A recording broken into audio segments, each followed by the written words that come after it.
Excellence le capitaine Ibrahim Traoré, président du Faso, chef de l'État.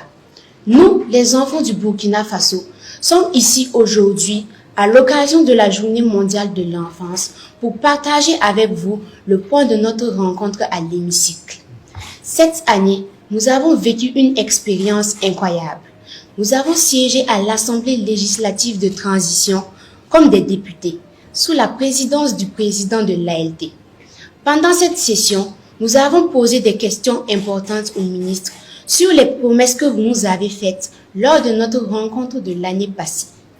Avec le ministre de l'Action humanitaire et de la Solidarité nationale, nous avons parlé des mesures qui ont été prises depuis l'année passée pour protéger davantage les enfants contre les mariages d'enfants.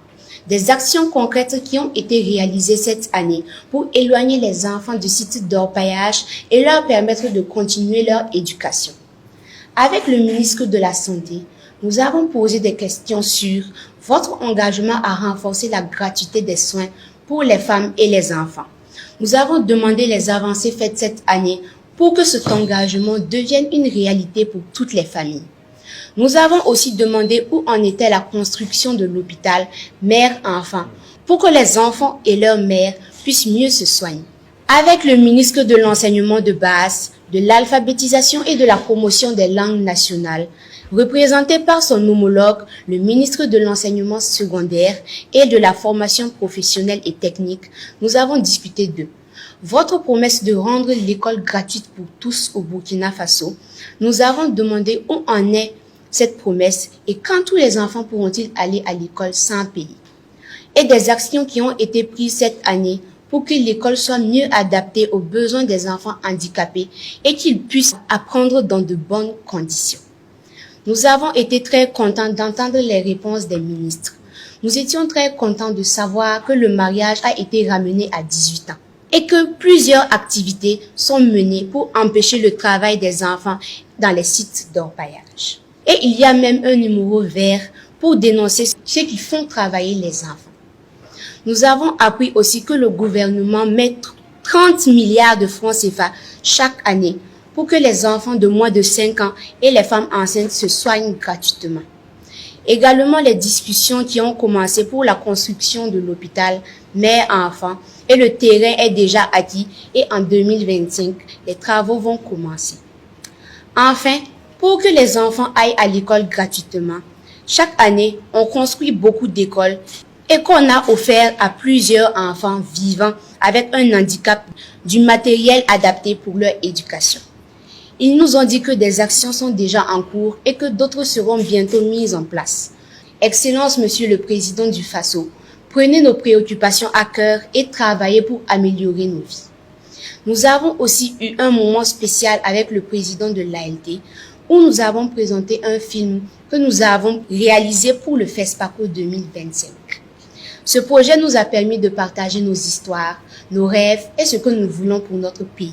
Excellence, Monsieur le Président du Faso, même si nous voyons des progrès, nous avons encore 3 grandes demandes à vous faire. 1. Excellence, Monsieur le Président du Faso, nous avons entendu dire que même si la loi a ramené le mariage à 18 ans, il y a l'exception à 16 ans. Pouvez-vous leur dire de fixer ça à 18 ans sans exception si possible? Cela protégera toutes les filles contre les mariages précoces et leur permettra de rester à l'école et de vivre leur enfance. 2. Excellence, Monsieur le Président du Faso, nous sommes contents que vous avez instauré le 15 mai pour nous permettre de connaître notre tradition. Mais nous avons peur que nos papis et mamies pensent qu'ils peuvent exciser les filles et marier les enfants. Nous voulons vous demander de, si possible, prendre la parole officiellement pour leur expliquer le sens de la journée du 15 mai, journée des coutumes et des traditions et dans toutes les langues. Excellence, Monsieur le Président du Faso, nos parents nous ont expliqué que la loi prévoit que les enfants qui ont commis des délits mineurs n'aillent pas en prison, mais qu'ils fassent des travaux légers comme désherber le CSPS, nettoyer la cour de l'école. Pouvez-vous demander au juge d'appliquer cette décision? Cela évitera aux enfants d'aller en prison et d'être en contact avec de mauvaises choses. Excellence, Monsieur le Président du Faso, nous savons que vous nous écoutez et que vous êtes prêts à agir pour nous protéger. Ces changements sont très importants pour nous et nous permettra d'avoir un avenir meilleur. Merci, Excellence, Monsieur le Président du FASO, de toujours penser à nous, de nous protéger, de nous soutenir et de construire avec nous un Burkina Faso où chaque enfant peut être en sécurité, aller à l'école et réussir dans la vie. Nous vous remercions. Bonjour à tous. Soyez les bienvenus. Donc vous êtes des honorables députés aujourd'hui et je suppose qu'à l'ALT tout s'est très bien passé. Les ministres ont pu bien répondre, ils ont été convaincants? Oui. D'accord, Dieu merci. En tout cas, il y a beaucoup de choses que nous avons entrepris en faveur donc, des enfants et tout ce que nous faisons d'ailleurs c'est en faveur des enfants. Vous êtes l'avenir de cette nation, vous êtes l'avenir de la patrie. Donc tout ce que nous faisons c'est pour les enfants. Ça, il faut déjà comprendre cela. Toute initiative que nous prenons, c'est pour votre bien-être, c'est pour que vous puissiez vivre donc en bonne santé, aller à l'école, vous épanouir et faire tout ce que vous pouvez apporter pour la patrie. Beaucoup de choses ont été initiées, beaucoup de choses restent à faire, tout dépend du rythme auquel nous partons. Et comme vous constatez, il y a beaucoup d'enfants aussi qui étaient déplacés, mais qui commencent à reprendre les cours petit à petit dans plusieurs localités. Ça, c'est dû à l'abnégation des forces de défense et de sécurité et les VDP qui sont sur le terrain, qui se donnent corps et âme, qui se sacrifient jour et nuit pour que vous, les enfants, vous puissiez vivre en paix et aller à l'école. Rien qu'aujourd'hui, donc, j'apprenais dans une des régions, il y a au moins plus de 10 000 enfants qui ont repris les cours. Donc, les classes ont été officiellement ouvertes et je pense que ça va en droite ligne avec vos aspirations qui sont que tous les enfants puissent aller à l'école. Les infrastructures éducatives sont en pleine amélioration et je pense qu'il y a beaucoup d'enfants parmi vous qui viennent de certaines régions qui ont dû voir pendant la saison pluvieuse beaucoup d'écoles qui se décoiffent et donc qui impactent négativement sur vos cours. Donc, nous avons élaboré un nouveau modèle d'école et nous sommes en train de trouver les moyens pour implémenter ça un peu partout au Burkina pour que les intempéries et autres catastrophes naturelles ne puissent pas impacter vos études. Au cours de l'année, il y a eu quelques inondations et à Bobo-Dioulasso, il y a une école où les eaux ont failli piéger des enfants. Dieu merci, les pompiers donc, ont pu rapidement intervenir. Donc tout ça nous a interpellés à réfléchir à un modèle d'école qui pourra donc permettre aux enfants d'étudier en toute sécurité et de bien étudier. Sur le volet de la santé, comme ils vous l'ont dit, c'est réel. Nous sommes en train de lancer l'hôpital mère-enfant. Rien que cette semaine, j'ai eu une petite rencontre avec quelqu'un du Bureau national des grands projets pour parler de ça. Et j'espère bien que 2025, on pourra le lancer. L'ambition, c'est que vous partez à l'école gratuitement et qu'on puisse vous soigner gratuitement. C'est notre objectif et nous travaillons à ce que cela puisse arriver. C'est notre rêve aussi comme ça. Et c'est ce pourquoi nous nous battons. Dans les mines, nous avons opté pour une technologie actuellement qui a été faite au Burkina Faso. Et donc, si vous voyez, dernièrement dans la région du sud-ouest et avant ça dans la zone donc, des Orgo, on a pu mettre en place ces machines-là qui permettent d'extraire l'or de façon écologique, je dirais, sans utiliser d'abord les produits chimiques qui peuvent être très dangereux et pour les enfants et pour les adultes, mais aussi qui empêchent que les enfants viennent sur la mine et faire certains travaux très pénibles. Donc nous sommes en train de développer toutes ces initiatives pour que les enfants ne se retrouvent pas sur les sites d'orpaillage à casser des pierres qui sont assez pénibles ou à inhaler des substances chimiques dangereuses. Donc nous travaillons à cela pour que, au maximum, d'ici un temps très court, nous n'entendons plus parler d'enfants sur les sites d'orpaillage. Et concernant donc certains volets que vous venez d'évoquer dans vos doléances, nous avons noté, nous allons voir, c'est le code des personnes et de la famille, le paragraphe qui traite donc de cette situation de autorisation à 16 ans. Ce n'est pas l'autorisation des parents uniquement, il y a la personne concernée. Donc on verra s'il y a lieu de réajuster pour s'adapter à ce que vous souhaitez. Mais nous souhaitons qu'à 18 ans, en tout cas, il y ait cette liberté de choisir, d'aller en union ou pas. 18 ans, on n'est plus un enfant. Et voilà pourquoi nous avons fixé l'âge à 18 ans. Mais nous allons réfléchir donc à ce paragraphe du Code des personnes et de la famille et voir ce qui peut être fait. Les autres doléances également, ce sont des doléances d'actualité. Et comme vous l'avez dit, on va voir avec les sectoriels, les départements ministériels, qu'est-ce qui peut être fait. Et je suppose que l'année prochaine, s'il plaît à Dieu, vous pourrez leur poser des questions sur un début d'exécution de ce que vous souhaitez.